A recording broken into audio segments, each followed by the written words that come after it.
46번째 하나님의 섭리에 대한 성경교리, 오늘 두 번째 시간에 같이 나누는데, 오늘은 하나님의 섭리란 무엇인가요? 하는 질문에 비추임 받고자 해요. 지난주에는 첫 번째 시간으로 왜 하나님의 섭리에 대한 성경교리를 알아야 하는지 그 이유를 같이 나누게 되었어요. 그래서 특별히 그 중에 하나가, 하나님의 섭리를 모르게 되면 우리의 기도에 어떤 방식으로 하나님이 응답하시는지를 알 수가 없다고 함께 나누었어요. 그럼 오늘은 하나님의 섭리란 무엇인가요? 하는 것을 함께 나누도록 해요. 자, 지난 시간에 첫 번째 시간에 나누었던 하나님의 섭리에 대한 성경 교리의 내용으로, 첫 번째, 창조하신 피조물을 유지, 보존하시는 일이 바로 섭리하시는 일인데요. 첨단 과학기술의 시대에 강조해야만 하는 상태가 바로 현재 우리가 살아가는 상태인데, 이 시대를 바라보면 하나님의 섭리에 대한 성경의 진리를 반드시 알아야 하는 시대가 되었다는 것이죠. 세 번째는 기도에 응답하시는 일에 하나님이 섭리하시기 때문에 이 하나님의 섭리를 모르면 우리의 기도가 어떻게 이루어져 가는지를 그냥 기도만 하고 그냥 전부 충분하다고 생각을 하니까 우리의 영적인 상태가 너무 약한 상태라는 것 기억을 하시고, 그래서 창조하신 모든 피조물을 통제하시고 다스려 가시는 일련의 과정을 하나님의 섭리라고 하는데, 우리 오늘은 하나님의 섭리가 무엇인가 하는 질문의 관점으로 말씀을 나눕니다. 자, 첫 번째, 하나님의 섭리란 무엇인가요? 하나님의 섭리, 괄호에 한문도 표기해 드렸고 영어도 표기해 드렸고, 그 영어를 구체적으로 뜻에 맞게 번역을 해 드렸어요. 프로비던스 해서 프로, 무엇을 향하여, 그 다음에 비던스 하면 이제 뒤에 가서 설명하지만 바이드, 혹은 여러분 전에 비디오라고 우리 발음을 하고 있잖아요. 그러니까 조치하다, 보여주다 하는 뜻이에요. 그래서 여기서 중요한 게 프로, 무엇을 향하여, 목적이 내포되어 있어요. 무엇을 향하여 조치하는, 섭리라고 하는 단어의 뜻에는 그런 의미가 담겨져 있다는 것. 그래서 조금 풀어서 설명을 드리면, 하나님의 섭리란 하나님의 목적에 적합하게, 하나님의 목적에 적합하게, 그래서 목적에 적합하다는 말을, 이것이 이제 학자들은 한목적적이다 이렇게 했는데, 한목적적이다 하면은 한문을 좀 표기를 하면 알겠는데 이게 무슨 말인지 모르기 때문에 적합하다는 거예요. 하나님의 목적에 적합하게 공급하여 피조물인 사람, 자연, 동식물, 천억 개의 은하계, 이걸 보존하시고 다스리시는 것, 그게 하나님의 섭리예요. 중요한 게 뭐예요? 하나님의 목적. 섭리에서 대단히 중요한 부분이 하나님의 목적. 요거 놓치면 섭리를 모르게 돼요. 반드시 하나님의 목적, 이게 적합하게. 그 다음에 섭리에 내포되는 단어가 공급하심이에요. 공급하심. 목적, 공급하심. 그래서 어떤 결과를 초래해요? 보존하시고 다스리시는 것. 누가? 전능하신 하나님께서.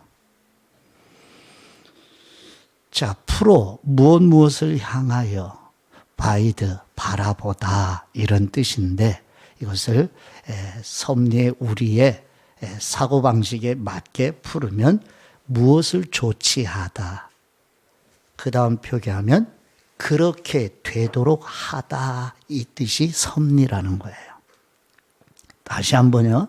프로비던스라고 하는 이 프로는 무엇에게 무엇을 향하여 바이드 바라보다 라는 이것을 풀으면 무엇을 위하여 조치하다 그렇게 되도록 하다.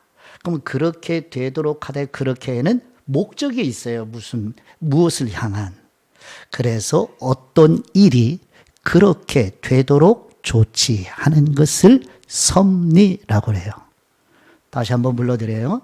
하나님의 섭리란 어떤 일이 그렇게 되도록 조치하시는 것을 하나님의 섭리라고 말씀합니다. 다시 한번요. 어떤 일이 그렇게 되도록 조치하시는 일, 이것이 하나님의 섭리하심이에요.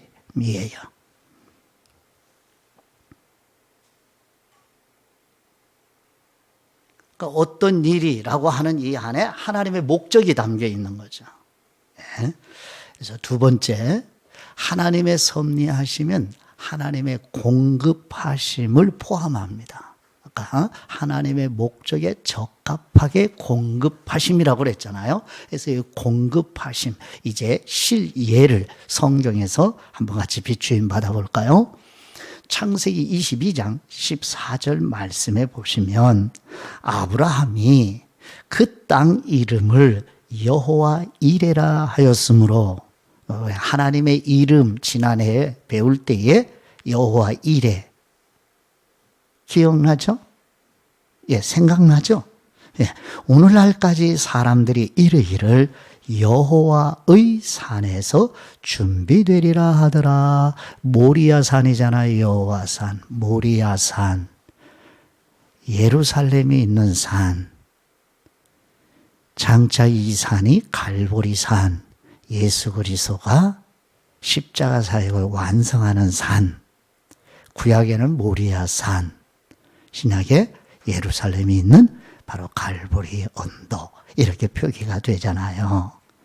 자, 이거를 여호와의 산에서 준비되리라, 이 준비되리라 하는 이 말씀이 어떻게 번역이 되는지, 영어 성경에 킹 제임스 영어 성경이 있는데요.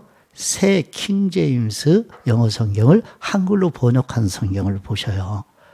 아브라함이 그곳의 이름을 여호와 이레라 불렀더니 여기까지는 갔죠?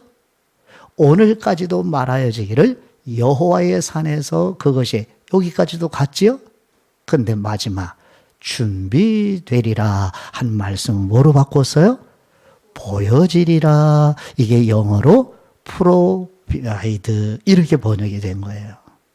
보여지리라. 그러니까 개정역 개역 성경에는 준비되리라 이 말씀을 킹 제임스, 새 킹 제임스 영어 번역에 프로바이드 이렇게 번역이 되어 있다고요. 영어 번역. 이게 원문에 더 가까운 번역이라는 거예요. 프로바이드가. 그래서 그렇게 되도록 무슨 일이, 어떤 일이, 이 어떤 일은 누가 계획하고 목적한 일? 하나님이 계획하시고 목적한 일이 그렇게 되도록 뭐 하시는 일이다? 무슨 취하는 일이다? 좋지 않은 일이다. 좀 반응 좀 하면, 추우니까 더 추운가요? 예, 여하튼 없어도 괜찮아요.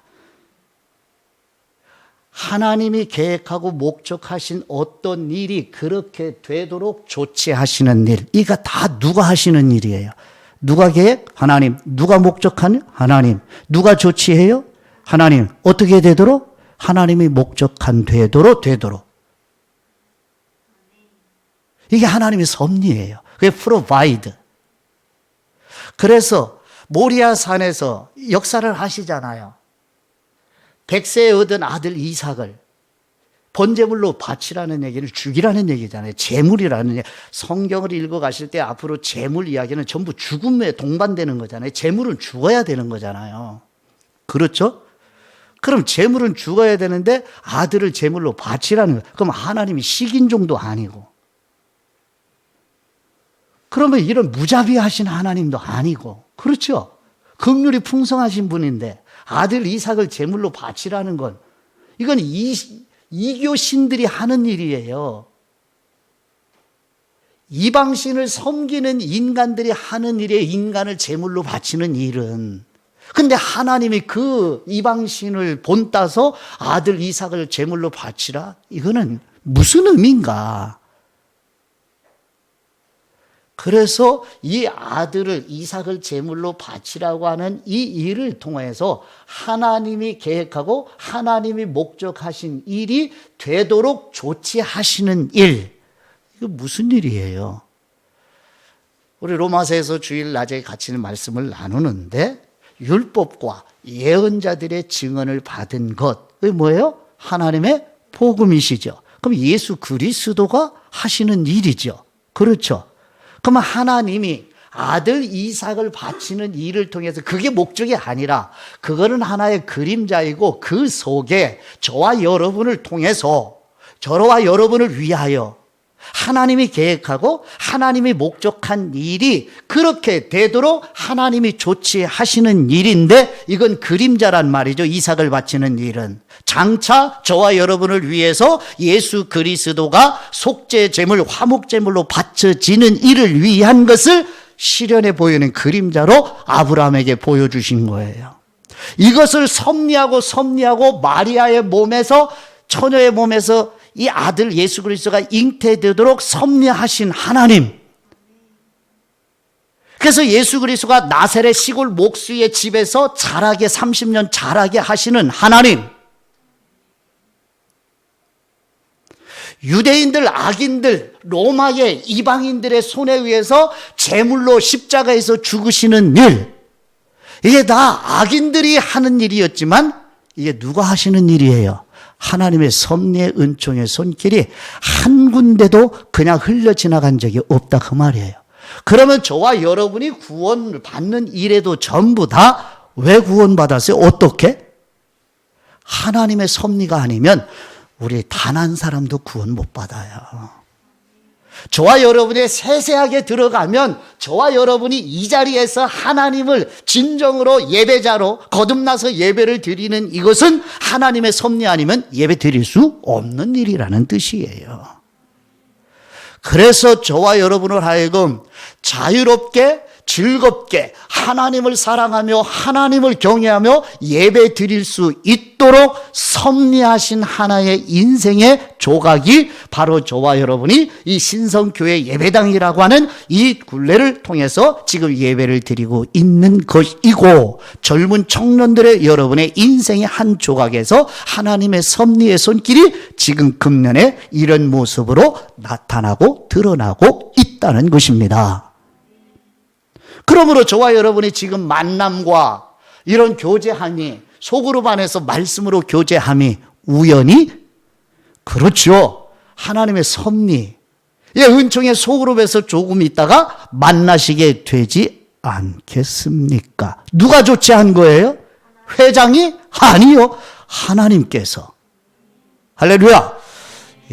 이렇게 하나님의 섭리에 공급하심, 그래서 줌이라고 하는, 저와 여러분이 소그룹을 할 수 있도록, 우리가 줌을 만드는 거 아니잖아요. 그렇죠? 누군가가 줌을 만들어 놓은 것을 통해서 하나님의 섭리로 사용하시는, 공급하시는. 자, 그래서 이것을 믿음의 선배들이 정리를 했어요. 웨스트민스터 신앙고백에 정리된 하나님의 섭리에 대한 성경결이 제5장 섭리 항목에 보면 이렇게 설명을 하고 있습니다. 한번 보실까요? 좀 길지만 잘 주목해서 관찰해야 돼요. 이거 저와 여러분을 대신해서 이거 배운 적이 있어요. 웨스트민스터 신앙고백서 소그룹 모임 4강 4번째 모임에서 왜 성경교리를 배워야 하나요? 하는 항목의 5번째 항목, 소그룹, 지난해 소그룹 4번째 항목에 5번째 괄호 5번에 이것을 나누었어요. 웨스트민스터 신앙고백. 선배들이 5년 7개월 동안 심혈을 기울여서 신구약 성경을 정리하셨어요. 몇 번 이상 모였어요? 200여 명의 믿음의 선배들이 1000번 이상 모여서 정리한 거예요. 웨스트민스터 신앙고백이. 우리는 그 선배들이 치른 대가의 지불로 이렇게 편안하게 받아먹고 있는 거예요. 그래서 선배들이 어떻게 정리했는지 보세요. 섭리를. 자, 만물의 위대하신 창조자이신 하나님은 하나님의 지혜와 하나님의 완전한 지혜와 하나님의 전능한 능력과 하나님의 공의와 하나님의 선하심과 자비의 영광을 찬송받으시기 위하여. 그러니까 섭리의 목적이 뭐예요? 벌써 나왔죠? 오늘 마지막 부분에서 나눌 거예요. 하나님의 영광을 위하여. 하나님의 섭리 목적은 우리의 편의함, 그거는 부수적인 거예요. 첫 번째 목적은 하나님의 영광에 찬송받으시기 위하여. 그 다음 무오한, 오류가 없는 예지와 예지, 미리 내다보는 것이죠. 변함없으신 하나님의 뜻에 따라 지혜와 거룩함으로 큰 것에서부터 작은 것에 이르기까지, 큰 것, 학교에서 배운 대로 1000억 개의 은하계 포함되는 큰 것, 그럼 작은 것, 흙 속에 있는 보이지 않는 미생물, 큰 것에서부터 작은 것에 이르기까지 모든 피조물과 그 피조물의 움직임, 행동과 사물을, 사건을, 일을 붙드시고 지도하시고 주관하시고 통치하시는 것을 하나님의 섭리라고 믿음의 선배들이 정리를 했어요.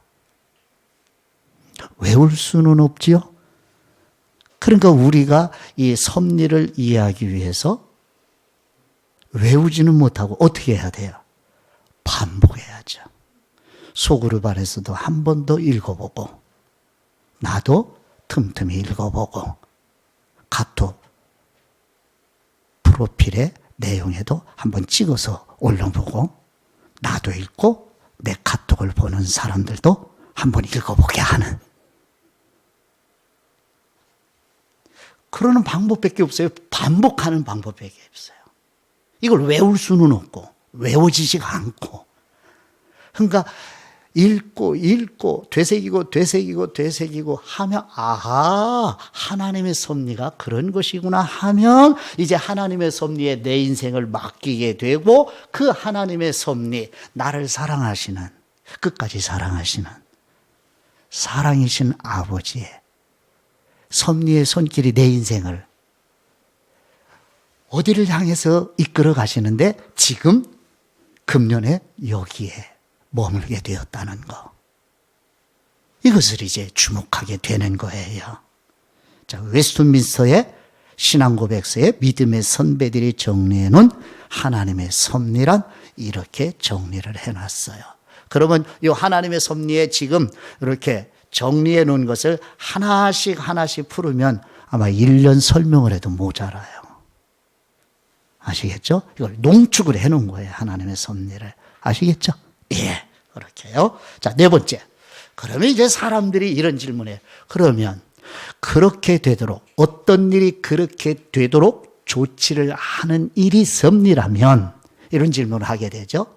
하나님의 섭리와 사람들이 말하는 운명은 어떻게 다른 거예요? 이런 질문을 하게 되죠. 그렇죠? 자, 그래서 설명을 드리면, 운명은 존재하는 것은 반드시 존재해야 한다는 생각이에요. 여기는 뭐가 없어요? 목적이 없어요. 거룩한 목적이 없어요. 선하신 목적이 없어요. 하나님의 영광의 찬송을 위한 목적이 운명에는 없다고요. 그냥 반드시 그냥 있으면 돼요. 그러나 하나님의 섭리는 존재하는 것은, 일어나는 일은 하나님께서 선택하신 백성의 유익을 위해, 토시 을이 아니라 의, 소유격이에요. 예, 하나님이 선택하신 백성의 유익을 위해 다 함께 일하는 것, 이것이 하나님의 섭리입니다. 그러므로 하나님이 선택하신 백성 누구예요? 어디에 써놔지 밑줄 내 이름 써놓고 나의 유익을 위하여 이 전능하신 어마어마하신 하나님께서 나의 인생의 유익을 위하여 모든 것이 합력하여 일을 하게 하시다니, 하나님의 섭리에도 나를 향한 은혜와 나를 향한 아버지의 사랑의 마음이 가득하구나.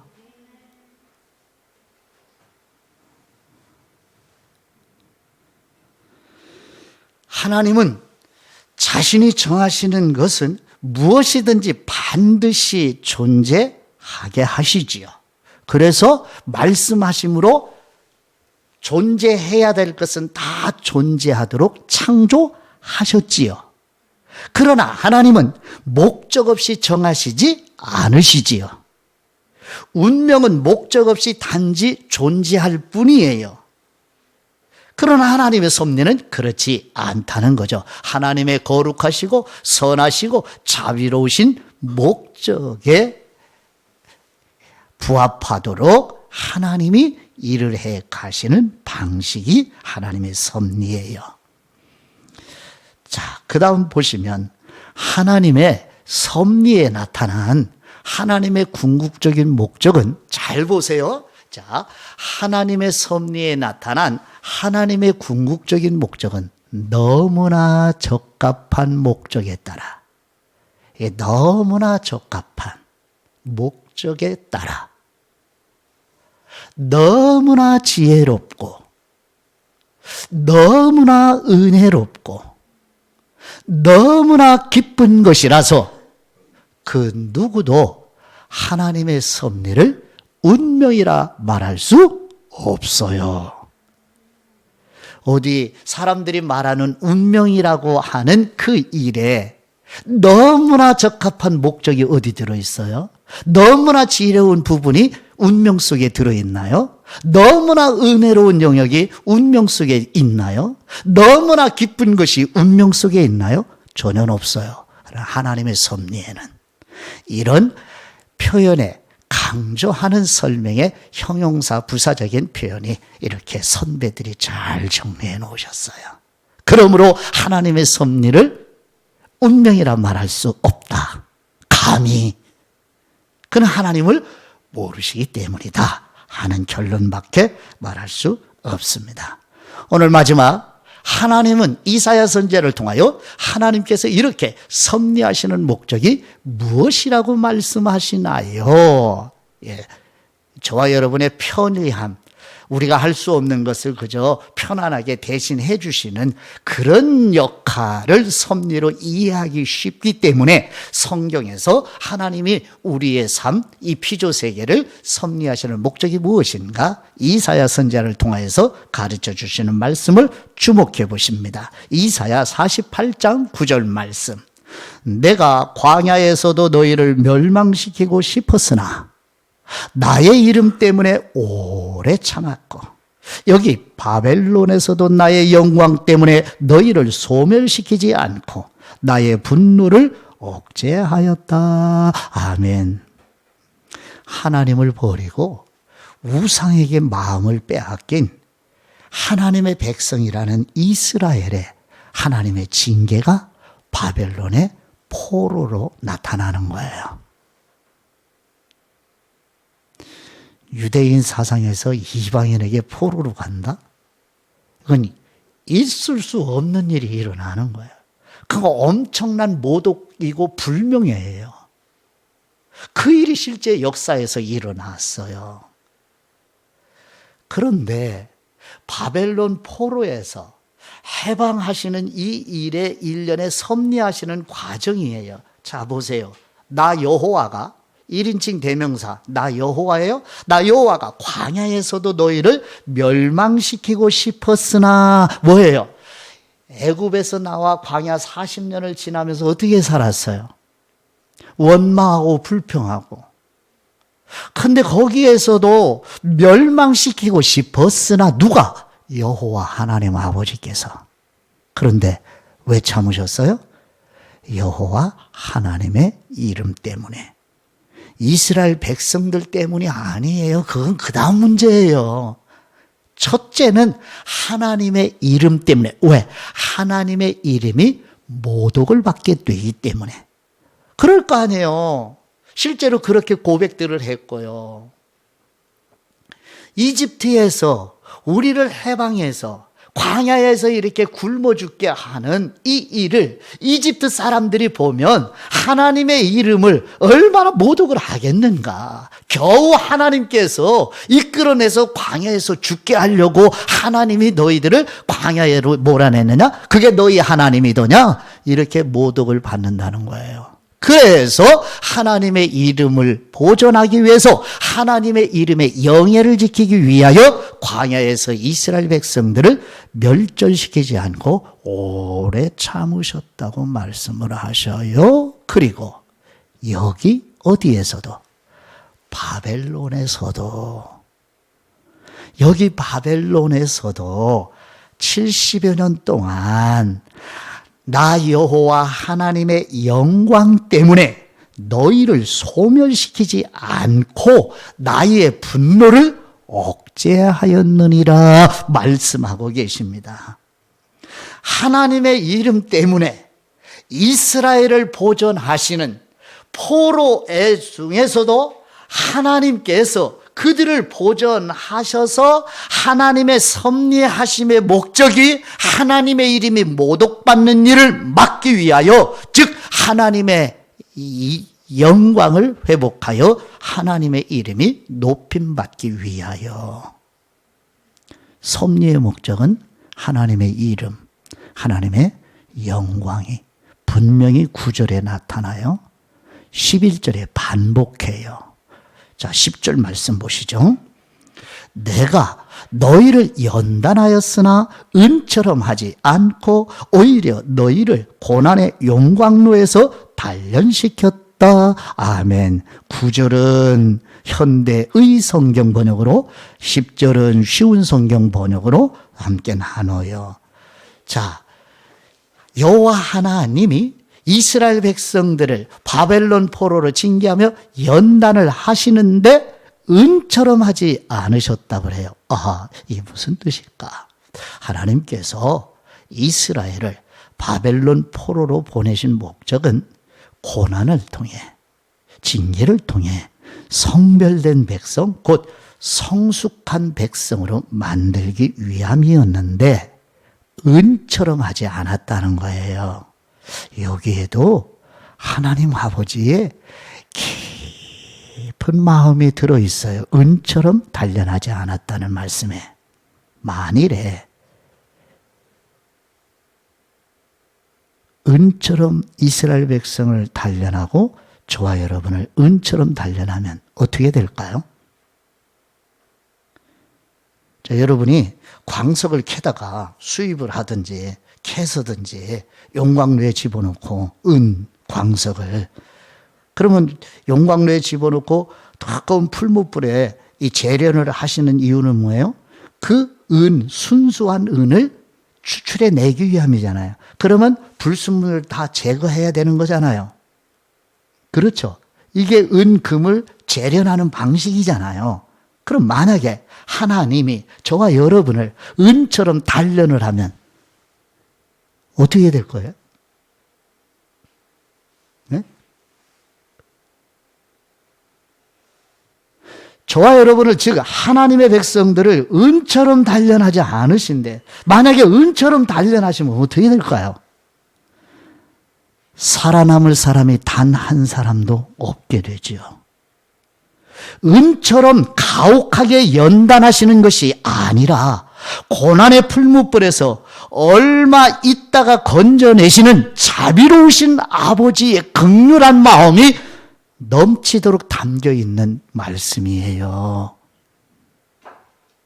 아멘. 저와 여러분은 이렇게 교회를 그리고 그리스도인 한 분 한 분을 이렇게 은처럼 단련을 하지 않는 아버지의 그 애타는 애끓는 마음, 오히려 너희를 고난에, 은처럼 단련하자 고난의 용광로에서 단련시켰다. 누구처럼? 욥처럼. 족장시대의 욥처럼. 그렇게 고난을 통해서 단련하셨다. 그러므로 저와 여러분이 계획하는 일이 금년에 안 되고 지난해 안 되고 지지난해 안 되고 이렇게 하는 과정, 이게 연단이죠. 우리의 연단. 그렇죠? 우리가 계획하던 대로 잘 되지 않아 좌충우돌을 하며 우리가 정서적으로 힘들고 어렵고, 그렇죠? 이 사람은 되는데 이 사람은 안 되는 이런 서로 상대적인 비교 이런 걸 하면서 더 힘들잖아요. 그렇죠? 다 같이 A, B, C가 다 같이 안 되면 그래도 위안이 되는데, 근데 누구는 되고 누구는 안 되는 이런 것을 보게 되니까 누구는 먹고 누구는 먹지 못하는 이런 상황을 보니까 더 힘든 거잖아요. 그렇지 않나요? 삶에 얼마 살지 않으셨지만 그런 경험들을 하고 계시잖아요. 그렇죠? 왜? 누구는 유학을 잘 가는데 누구는 유학을 길을 쓰고 가도 길이 막히는 그런 나를 바라보면서 너무 힘들잖아요. 이런 과정 하나하나를 통해서 하나님이 나를 사랑하고 내가 거듭난 사람이고 아버지의 자녀이고 그리스도에게 속한 사람이고 하나님의 성별된, 하나님이 미리 예정하시고 창세전에 나를 예지하신 하나님의 자녀라면, 하나님께서 이런 연단의 과정, 시련의 과정, 안 되는 과정, 불편한 과정, 힘든 과정, 마음이 아픈 과정, 정서적으로 상해를 입는 과정들, 관계의 아픔들을 겪는, 원하는 대로 이루어지지 않는 이런 과정들을 통하여 우리를 연단에 내시는 하나님 아버지의 사랑은 변함 있을까요? 없지요. 우리가 잘 될 때도 하나님의 사랑은 그대로 사랑이시고, 우리가 원하는 대로 되지 않을 때도 하나님의 사랑은 그대로 사랑이시고, 내가 돈을 잘 벌어도 하나님은 사랑하고, 내가 돈을 못 벌어도 하나님 사랑하고. 아멘. 다만 저와 여러분이 하나님의 사랑이 예전같지 않게 내가 못 느낄 뿐이에요. 내가 느끼지 못할 뿐이란 말이에요. 저와 여러분이 육신이 힘들고 체력이 소진이 되고 다운되고 그래서 우울해지고, 정서적으로 아래로 쭉 가라앉고 슬럼프의 수렁으로 깊은 늪으로 빨려 들어가는 것 같은 그렇게 일어나는 의지를 발견을 하려고 해도 되지 않는 이런 과정들, 그 속에도 하나님은 섭리하고 계시다는 말이에요. 내가 사망의 음침한 골짜기에 걸어가도 하나님의 섭리의 손길은 끝나지 않는다는 말이죠. 그게 다윗의 인생이었고 솔로몬의 인생이었고 선지자들의 삶이었고 초기교회 그리스도인들의 삶이고, 이게 교회의 역사고 하나님 나라 백성들의 역사라고 하는 것이지요. 마지막 11절 말씀에 보시면 너희가 귀중하기 때문이 아니라, 좀 서운하지요? 안 서운해요? 귀중하다고 해야지 은혜롭다 아멘 이래야 되는데, 너희가 귀중하기 때문이 아니라 절대자 하나님 앞에서 깨갱해야죠. 함구해야죠. 오직 나 자신의 영광 때문에. 이런 말씀을 대하면 하나님 너무 이기적이다 이렇게 생각하는데, 이런 말씀을 보고, 그럼 예수 그리스도 독생하시는 아들을 아낌없이 제물로 드린 분은 인색한 거예요? 너무 이기적이에요, 하나님이? 말씀을 나의 수준으로 평가하지 아니하시기를. 하나님의 권위 배웠잖아요. 성령님의 축자적인 영감으로 성경의 권위, 근거 배우셨죠? 기억나죠? 예, 그래요. 그래서 오직 나 여호와 하나님의 영광 때문에 내가 너희를 해방시킬 것이다. 어디에서? 바벨론에서. 그럼 해방시키는데 그러잖아요. 하나님의 섭리의 손길이 작용을 하잖아요. 그러죠. 그 다음에 더 이상 내 이름이 세상에서 모욕을 당하지 않도록 하겠다. 어느 누구도 나의 영광을 빼앗지 못하도록 하겠다. 아멘. 만약 하나님의 백성을 바벨론 포로에서 건져내지 않으시면 인간이 하나님을 무능한 신으로 생각할 거 아니에요. 야, 너희 하나님이 여호와 하나님이라며. 너희 하나님이 이방 나라 우리 바벨론의 포로가 되어 왔는데도, 이렇게 조롱받는데도 너희 하나님 아무것도 못하냐? 이렇게 능력이 없는 신이냐? 야, 그럴 바에 바벨론 신을 섬겨라. 이렇게 모욕을 할 거 아니에요. 모독을, 하나님을. 그래서 하나님의 이름을 욕되게 하는 것이 되는 일이기에 바벨론에서 구원해 내시는 거예요. 그래서 이제 역사를 배우시면서 바벨론의 왕들이 바뀌고 그 역사 속에서 어떻게 이스라엘을 내보내야 되겠다고 하는 생각들을 하게 하시잖아요. 그러면서 이제 하나님의 섭리에 이제 설교 한 편을 또 쓰실 수 있잖아요. 그러면서도 졸다가도 하나님의 섭리가 이런 데까지도 역사를 하시오니 내 인생에도 하나님의 역사, 우리 대한민국의 역사에도 하나님의 섭리는 이렇게 지금도 멈추지 않고 중단하지 않으며 쉬지 않고 있음에 감사 감격하며 영광을 돌려드리나이다. 예배드릴 수 있죠. 그래서 하나님의 섭리의 목적, 결론, 하나님의 거룩한 이름을 위하여, 하나님의 영광을 위하여. 이것이 우리의 행복이에요. 이게 우리의 삶의 기쁨이에요. 이런 은혜로 하나님의 섭리란 무엇인가? 예, 하나님의 계획하시고 하나님이 목적하신 그 적합한 방편으로 그렇게 되도록 조치해 가시는 일련의 과정을 하나님의 섭리라고 하시는데, 그 섭리 안에는 하나님의 공급하심이라는 내용이 담겨져 있다는 것.